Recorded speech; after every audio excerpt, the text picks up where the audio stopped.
with the proper understanding of the broken window fallacy, it becomes really obvious that with each broken window, despite the jobs that might be created, that the wealth of the country is actually going down. Let's say that the government came in and broke 300,000 windows.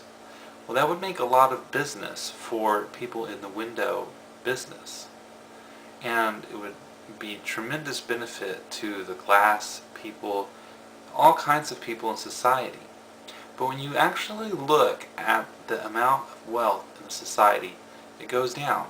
Because wealth is not measured in cash. Wealth is measured in assets. The assets of the society. When you spend labor on something, when you go out and you find something, when you build something, when you make something, you're creating value. When that value gets destroyed, it is a complete loss. Even if you rebuild it, it's a loss because you actually had to use resources to rebuild it. Even if you recycle, you still have to use resources to recycle. Everything is lost when you destroy something. The value. You can recover something, you can salvage something, but it's still lost. All that labor can never be put back. The society becomes poorer. Now, things do wear out. They do. And that's something unavoidable. You know, the best thing that we can do is to build products that last longer. That's what the car makers were doing. But the government comes in and destroys things to create artificial scarcity to prop up prices. This is just insanity, and it just makes us poorer. This is the same society that engages in war, and war is the ultimate broken window.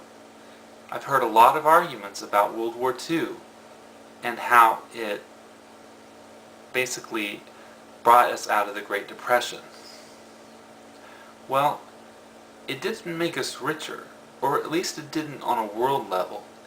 Maybe the United States didn't suffer the disastrous consequences because they weren't bombed to smithereens like Germany and Japan. And we didn't suffer as much as the British or French even, or the Dutch, or other peoples, or Indonesians. We didn't actually suffer from war on our soil except for in Hawaii, which at the time was not a state, it was a territory. But, you know, with the exception basically of Pearl Harbor, and then also of all the lives lost and all the material that was made in the war, that although that was lost. So it was a big broken window for us in that sense. You know, war is the ultimate broken window. And that's why so many of the Austrian economists, you know, take a position against war, especially people like Ron Paul. But what we've created in this society is mass destruction without war.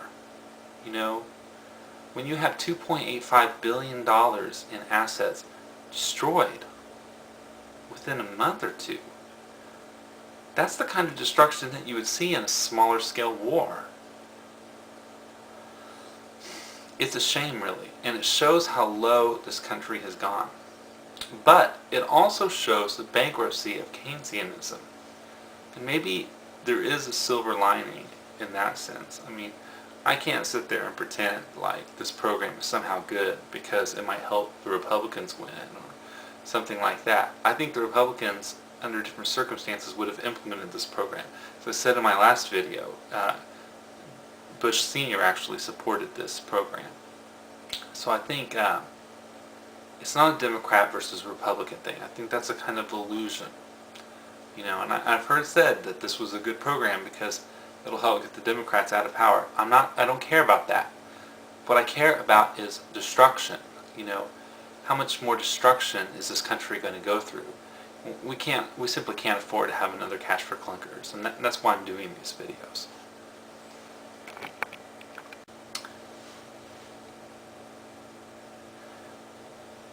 Another bad part about this program is when you realize how much of the cars are actually destroyed that had all this life on it. that those cars could be given to poorer people. And normally under a free market circumstance, they would go to poorer people because poor people aren't necessarily unemployed. A lot of times they are employed, they just don't make a lot of money. Those cars normally would go onto the market and they would be sold at a cheaper rate. See, all this does is bring up the price. That's one of the fallacies of the Keynesian economics. You know, they're so concerned about the price going too low. But actually, if the price went down really low, it would actually help people out. It would help, students, it would help poor people, it would help people get onto their feet and to be able to find a job. But, instead these cars are destroyed. I say that the government is going to pay $4,500 or $3,500, whatever amount, to buy a perfectly good used car and destroy it. Instead of destroying it, they should give those to the poor people. Maybe then you can actually trade in real clunkers, cars that are on their last legs, and those people could get a decent car that actually runs well, and maybe one that doesn't actually pollute. A lot of the pollution comes from people not taking care of their cars.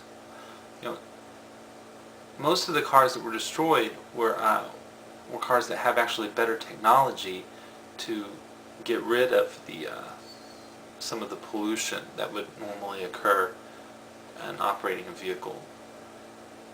But the oldest cars aren't even addressed. There was actually a limit on the age.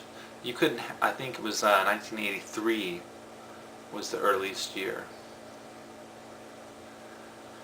So just in short, this program is a colossal waste, and it actually shows complete, utter bankruptcy of Keynesian economics.